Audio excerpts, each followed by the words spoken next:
Area belakang kantor Pam Banjarmasin inilah tempat pengelolaan sampah dilakukan oleh salah satu karyawan Pam Banjarmasin setiap harinya.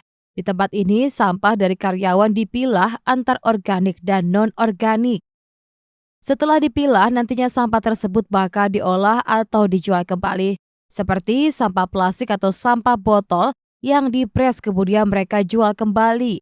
Sedangkan sampah organik yang terkumpul mereka olah menjadi pupuk yang peruntukannya dijual kembali atau digunakan untuk tumbuhan yang ada di kantor mereka. Pengelolaan sampah sendiri sudah dilakukan oleh Pam Banjarmasin sebelum Banjarmasin berstatus darurat sampah. Dengan pengelolaan sampah secara mandiri tersebut, Pam Banjarmasin tidak lagi membuang sampah mereka ke tempat pembuangan sementara atau TPS. Menurut Dirut Pam Banjarmasin, adanya pengelolaan sampah ini memberikan keuntungan bagi karyawan mereka karena dari hasil setoran sampah tersebut akan dirupiahkan dengan harga yang sudah ditentukan. Untuk sampah yang dari bahan berbahaya atau beracun juga mereka pisahkan di tempat yang berbeda sebelum diserahkan ke instansi yang memiliki kewenangan untuk memusnahkannya. Betul, tujuan utama kita membuat sistem pengolahan sampah zero waste di lingkungan PT Banjarmasin sebetulnya adalah untuk mengelola sampah yang ada di kantor kita, baik sampah organik maupun sampah non organik. Kami tidak lagi membuang sampah ke TPS atau TPA, akan tetapi dikelola sendiri dengan memisahkan sampah organik, anorganik, dan sampah berbahaya lainnya seperti sampah B3. Kemudian untuk sampah organik itu sayur, sisa makanan dan lain sebagainya, kita bikinkan komposternya dari komposter terus diurai, maka kita proses kurang lebih 3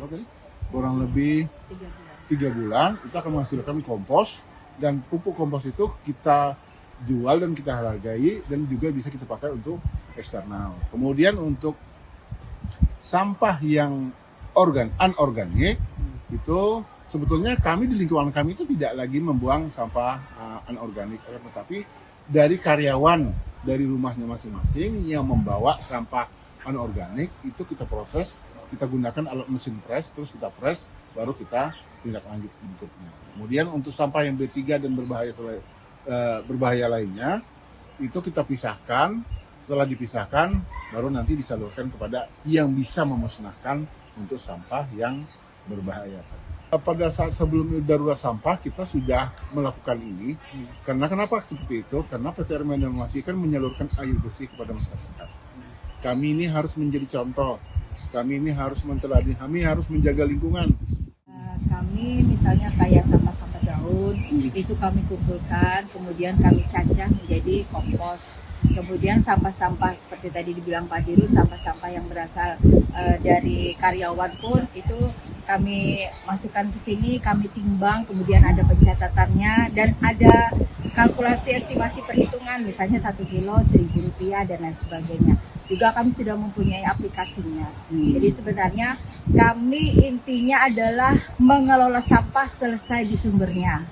Dalam hal ini di PDAM, kemudian membantu mengurangi timbunan sampah yang ada di TPS. Zulbadi menambahkan langkah ini bukan hanya soal pengelolaan sampah, tetapi juga bagian dari tanggung jawab moral sebagai penyedia layanan air bersih bagi masyarakat sebagai contoh bagi pelanggan. Zain Palepi, Duta TV, Banjarmasin.